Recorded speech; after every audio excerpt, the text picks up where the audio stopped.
Your voice, your opinion, your community. Fact TV, free speech, protected. Are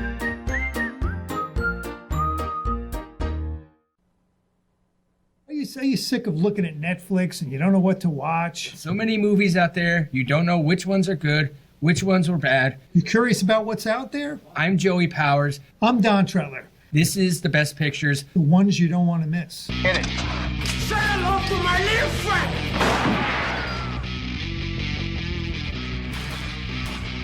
Frankly, my dear, I don't give a damn.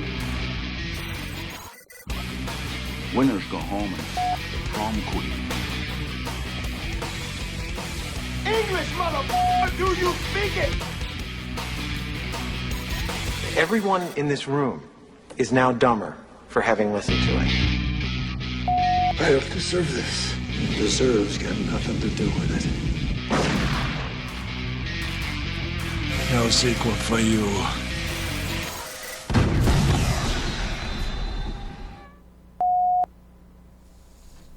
Hi, and welcome to another episode of The Best Pictures. I'm one of your hosts, Joey Powers. Hey, and I'm Don Trettler. Welcome to the show. It was a fun weekend. You know, the football season came to a close, you know. Jaguars, Saturday night, we went down to the bar and watched the game. Oh, I don't have the hat here with me. Yeah. Jacksonville won 20-16. It was a thrilling game. I mean, it wasn't the most entertaining, you know, because there wasn't a lot of scoring involved. But Jacksonville pulled it off in the end. You know, it's kind of crazy. You know, because when we got there, I was like, you know, I was thinking we were probably going to leave at halftime. I'm like, it's probably going to be like 28-0 at halftime, you know. And Tennessee led the whole way until, I think, didn't the game-winning touchdown, wasn't that Jacksonville's only lead? Yeah. Yeah, that was it. That's Tennessee true, into the fourth quarter. Yeah, Tennessee led the whole way. Lawrence looked good in parts, but at the same time, they need to throw the ball down the field more. You know, because they really didn't throw the ball down the field a lot. And I feel like in playoffs, they're going to, you know, you're going to go against a team like Kansas City, you're going to have to score a lot of points. A team like Buffalo, you're going to have to score a lot of points. You're not going to beat them 20-16. No. You know, so, but it was a very good game. We were surprised at how many rushing yards Henry actually had because he broke that one and then it got called back. Right. You know, but I mean, he still managed. That was the big one. Yeah, it was like probably like close to 30 yards. And, it got called back. It was clearly a hold. But, yeah, he ran it like 30-something times for 100 yards. You know, I mean, the guy's a beast. But, yeah, he didn't have any, outside of that one, he really didn't have any big breakout runs, big long. No. But he must have been chugging all game long, and we just didn't realize it. Yeah, they just kept, he had like 30-something carries for over 100 yards. Running backs don't have 30 carries anymore. You ever notice that? No. It's very rare. They said that Saturday night he has like 21.8 carries per game, and that's first in the NFL. You know, like 21.8, and that's first in the NFL. I mean, I remember back when like Emmitt Smith, Barry Sanders play. Emmitt Smith would carry the ball 25, 30 times every single game, and they had a good passing attack. That's just how it was back then. Right. Now it's just everybody's so pass happy that, you know, running backs are really undervalued. You know, they say, like, I forget who said it, but I just heard it the other day. They're like, drafting a running back is like buying a new car. The second you take it off the lot, it already is devalued. You know, it's like it's already past its prime. You know, so that makes a lot of sense though, because really, I mean, the shelf life of a running back in the NFL nowadays is not what it used to be. Right. You know, 'cause, I mean, Emmitt Smith, I think he played like 16 or 17 years. You know, and no running back's doing that anymore. I mean, Frank Gore just retired, but he was out of his prime like. Probably like the last 4 or 5 years of his career. I was going to say, wow, Frank Gore's been around a long time. Yeah, exactly. You know, but I think when he retired, he had the 4th most rushing yards in NFL history. You know, that just shows the longevity of his career. But they're not valued like they used to be. So Tennessee. Well, and they're also asked to catch more passes. Yes, than they used to. But that's again like what I'm saying though. I mean, it's just this is such a pass-heavy league now. It's just insane. So Kansas City ended up winning, so they got the 1 seed. Buffalo ended up winning, so they got the 2 seed, and then Cincinnati got the 3 seed. And nobody other than Kansas City really seems to be happy with how that all went down. But you and I had discussed it, and pretty much we both thought that Buffalo was going to lose to Cincinnati anyway.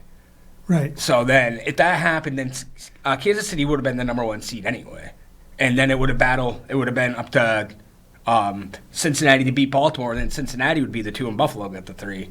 But it's just an unfortunate situation because this is one of the dumbest things I've ever heard. Going into yesterday's game between Cincinnati and Baltimore, Cincinnati was already awarded the division, but the NFL said that if Baltimore beat Cincinnati, they would have to do a coin toss to determine where the game would be played, even though Cincinnati was the division winner. Wow. I've never heard of anything like that before. That is the dumbest thing I've ever heard.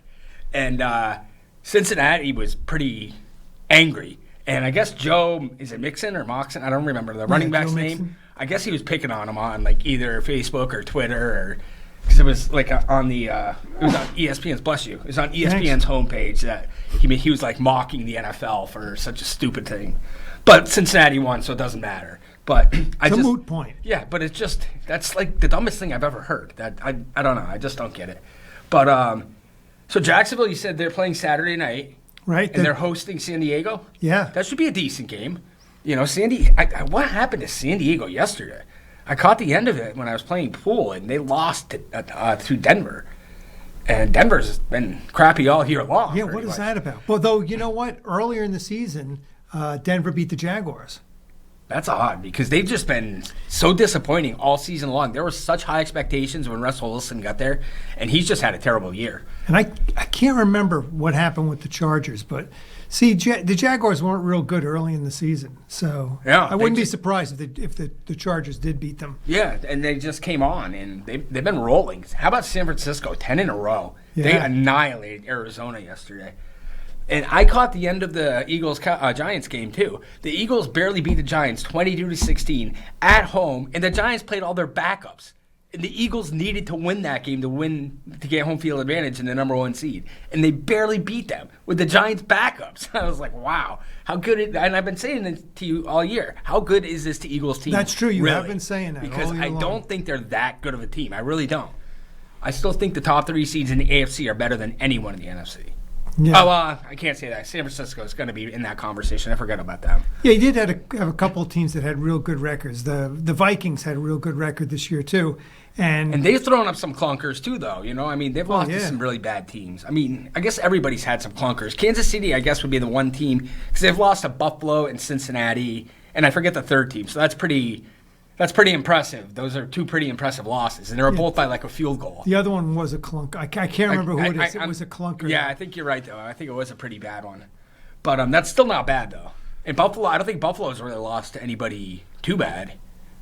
I think they lose to the Dolphins, but the Dolphins snuck in. So. Yeah, but the Dolphins had a point where they were really sharp rolling, this year. yeah. And they don't know about Tua. They don't know if he's going to be back for the playoffs or not. But yes, this is the best pictures, by the way. I just wanted to bring up football real quick. So we could talk about movies because we've got a football movie. Yes, movie. Any Given Sunday. Great movie. Colin hasn't seen it yet. Is there a better football movie than this? I really like Rudy. Okay. The program's good. I wouldn't say it's better than Any Given Sunday. What about Lucas? Have you ever seen Lucas? I don't think so. No, that's like early 80s, like Charlie Sheen, Kerry Russell. I want to say the kid is Corey Haim. He plays Lucas. It's a cheesy movie, but I watched it when I was a kid. It was good back then. It probably. Oh, there's one with Mark Wahlberg. He plays for the Eagles. Oh, Invincible. Yeah. That was pretty good, actually. I'm not a big Mark Wahlberg fan. Did I watch that whole movie or That not? was pretty good. I watched the beginning of it. I remember that part where he was in the bar. What about like We Are Marshall? Haven't seen that one. That wasn't Matthew bad. McConaughey. Matthew McConaughey and Matthew Fox. That was pretty good. Yeah. What about Gridiron Gang? Have you seen that? No. That wasn't bad. That was The Rock and Exhibit, I want to say. Some rapper. I don't remember. It wasn't. But that's actually based on a true story as well. That was pretty good. The Replacements with Keanu Reeves. I haven't seen that. I don't think I want to see that. I was surprised Gene Hackman did a movie like that. Speaking of Gene Hackman, all right, we'll go totally off on a tangent. I saw today, I had no idea about this, okay? Gene Hackman was in the Marines. Really? I didn't know that. Isn't that a kind of I was kind of like, what? Yeah, that's just kind of a surprise, Well, I guess. I'll have to look it up again. There were several actors. They were talking about actors that were in the different services. It was more than just actors, too. It was different celebrities. It was writers and... I mean, they play football in Point Break. Does that count as a football movie? Just kidding. What about North Dallas 40? Did you ever see that? Nick Nolte? Probably back in the day I saw That's what I it. was going to say. I saw it a long time ago, but I don't remember it. Varsity Blues was pretty good. This one, the Oliver Stone That movie, is really that's good. the one that I can't, you just can't forget. Well, just look at the cast. I mean, even the people's names that are on there. Shark is played by Lawrence Taylor. Jim Brown plays the defensive coordinator. God, who else is in it? It doesn't mention his name, but the reporter is, or the TV host is John C. McKinley. It's a huge cast. The girl from Saved by the Bell plays the prostitute. There's just a lot of recognizable people in the movie. Yeah. It's an excellent. I'm actually going to look it up because I think in my opinion, I mean, that comes at the top of my head, I think it's the best football movie, but it's got to be in the. I'm going to say mid-7s. What do you think? yeah, definitely. I think it's an excellent movie. I think it was excellent when it came out, and I think it got good reviews. It's No? 6.9. Oh. I think that's low. I would Yeah. say at least like 7.5, 7.6. Well, I'm going to watch it again. I Yeah. want to see if it's. I definitely if think it's better than that. I definitely think it's better than. I 6.9. remember it being better than that because I remember well, Al Pacino has that great speech in it, and Jamie Foxx. I still remember they were using, what's the guy's name? He was like a rapper, and they used his song in it. Kid Rock. Oh They used the Kid Rock song. I don't know. I have a lot of memories of that movie. no, it's definitely good. Like I said, 6.9 to me. That's a little low. That's quite a bit low actually.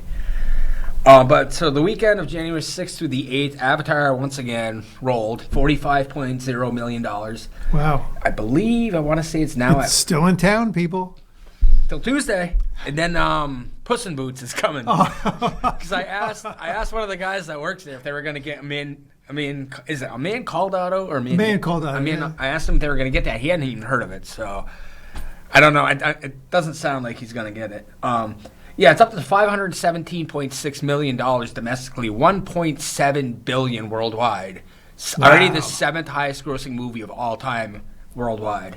Wow. So I guess James Cameron, his artistic vision is paying off here. So that means he now has 3 of the top 7 highest grossing movies of all time worldwide. Because Avatar's 1, I want to say Titanic's like 3 maybe. I think Endgame might be 2. And Titanic's 3, I want to say. Got to be. But Megan was the real surprise of the weekend. I guess there was a lot of promotion and stuff, according to Colin. Because I saw somewhere between $12 to $15 million. That's what they expected, and it made over $30 million. Wow. $8,671 per screen average, second only to Avatar, still massive $10,500. That's pretty impressive for a horror movie. Yeah.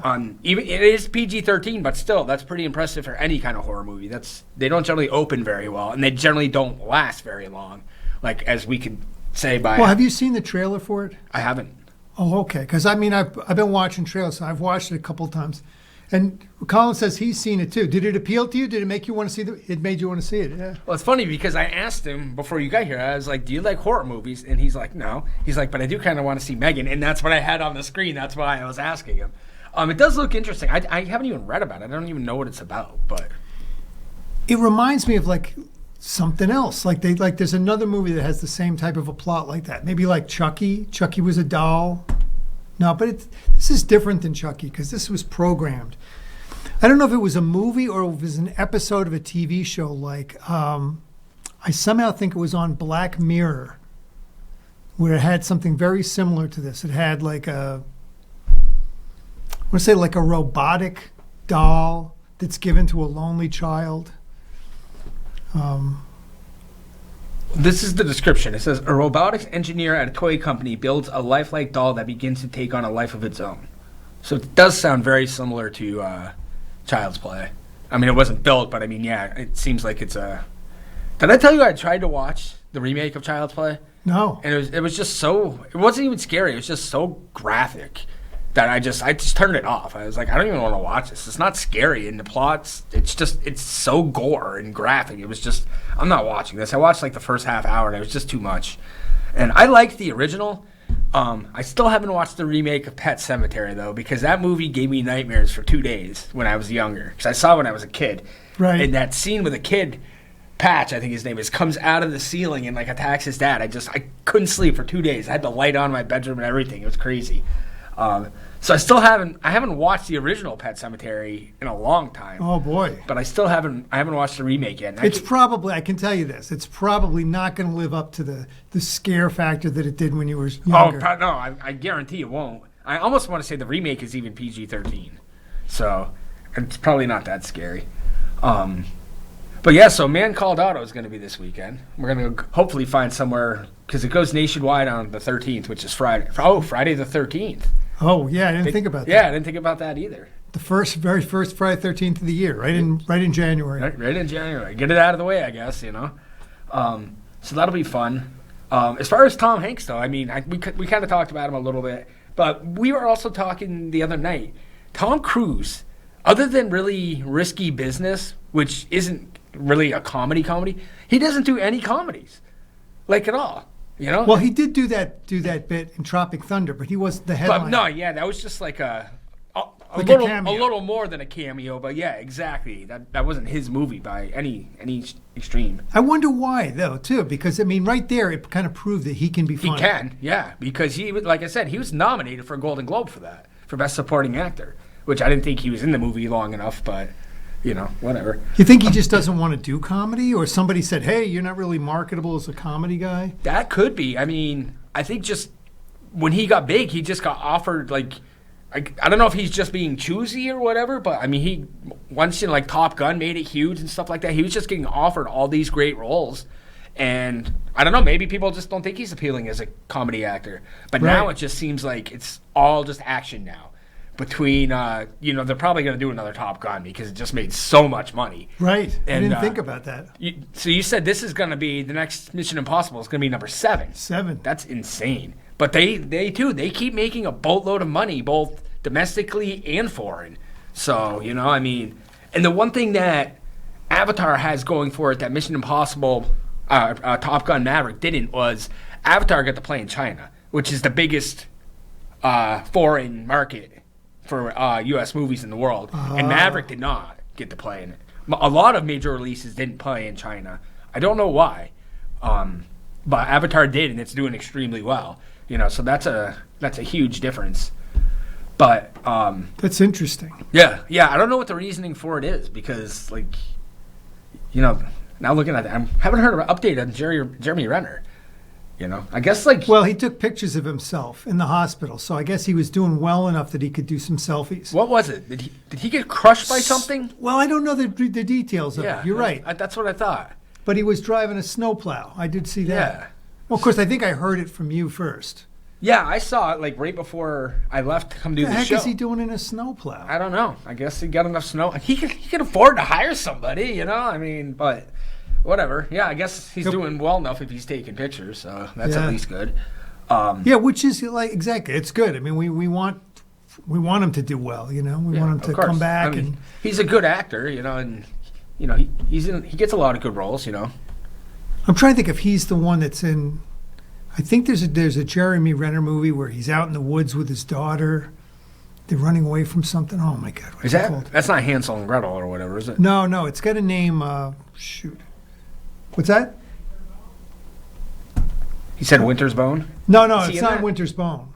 Is he in that? I don't know. He might have been. You like The Hurt Locker, though. I know you like that. I did. I thought he was really great in The Hurt Locker. Let's see. The Hurt Locker, The Town, The Avengers, Wind River? Well, yeah, Wind River is a good movie, too. That's not the one you're thinking of, though? No, maybe I'm thinking of somebody else. Maybe I'm thinking of Ben Foster. There might be a Ben Foster movie where he's in the woods with his daughter and he's trying to protect her from something, trying to keep her away. Because if you're not coming up with it, it was since Wind River. It's newer than Wind River. I don't know. I confuse people sometimes if I like actors, you know. Yeah, no. Which I like. I've been getting into Ben Foster too, so I think he's an underrated actor. So if you people don't know who Ben Foster is, start looking for him. So did you watch Alpha Dog?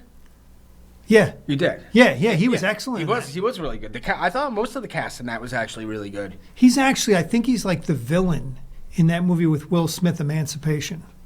Oh, is he? Yeah. Oh, I bet he's good in that. Did you say that kind of tanked. Oh yeah. Like they expected this to be like his backup or back-to-back Oscars or whatever. It's Yeah, just they not. thought this was going to be a big one, and it just didn't do it. Yeah, Ben Foster. Don't know. I mean, I read the review, so I'm trying to think of exactly what went wrong with it. Oh but yeah, it only gets a 6.0 on IMDb. I think it was just the vision of it was just off. A runaway slave forges through the swamps of Louisiana on a torturous journey to escape plantation owners that nearly killed him. And it just surprises me because Anton Fuqua is pretty good. Oh, yeah. He's got a good history with movies. I really like Training Day. I thought that was really good. Didn't he did the remake of Magnificent Seven. Is that the last one he did before this? I'm actually clicking on him right now. Or maybe there's something in between that I can't think of. What was Southpaw? That was the boxing movie with Jake Gyllenhaal? Yeah. Okay. That gets a 7.3. He did The Equalizer, so he does a lot with Denzel Washington. Yeah. Emancipation. He produced Bullet Train. You lent me one. Was it the one with Richard Gere as a cop? Oh, Brooklyn's Finest. Yeah, I forgot he that's, did that. That's Anton Fuqua. You like that? Yeah, I did. I liked it too. We had a little discussion about it because I like Pride and Glory better, and you like Brooklyn's Finest better. Right. Because those are like two movies too that are like kind of similar, and they came out pretty much the same exact time. And it's just like it's strange how they do stuff like that. Because they would do a lot of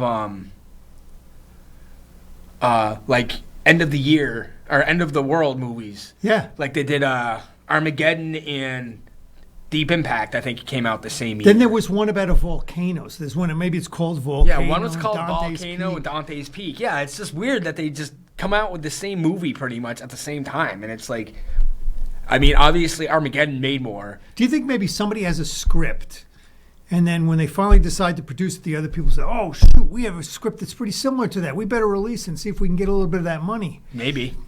Who knows? Sometimes they're even halfway decent. Like we were talking about the two Wyatt Earp movies. Tombstone and Wyatt Earp. Yeah. And I haven't. They came out pretty close They together. did. Tombstone, I thought was excellent. I haven't seen Wyatt Earp because it's just so long. I thought they were both good, but I think I really like Tombstone. That's the one that has Val Kilmer. Val Kilmer and Kurt Russell. Yeah. Yeah.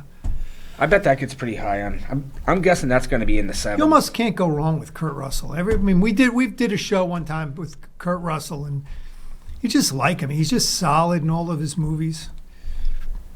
I just watched one. What was it called? Not The Bone Collector.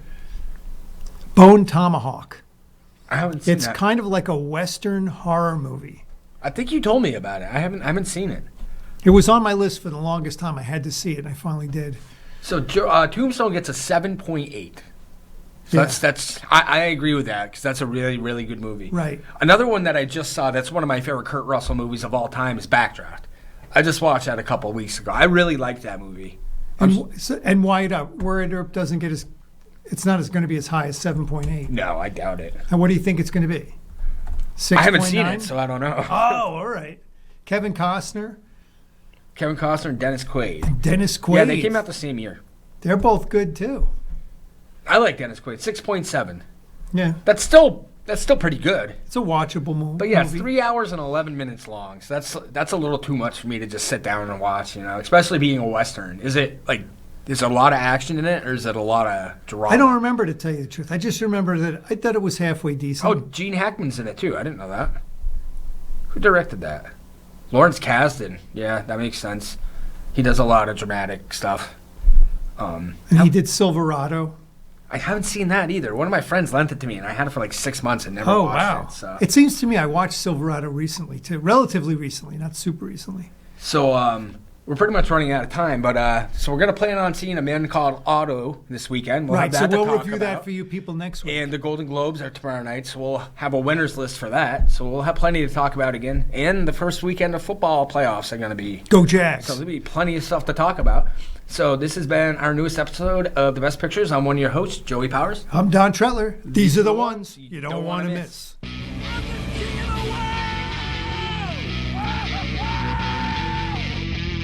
Gentlemen, you can't fight in here. This is the war room. Here's Johnny. Go ahead. Make my day. Life moves pretty fast.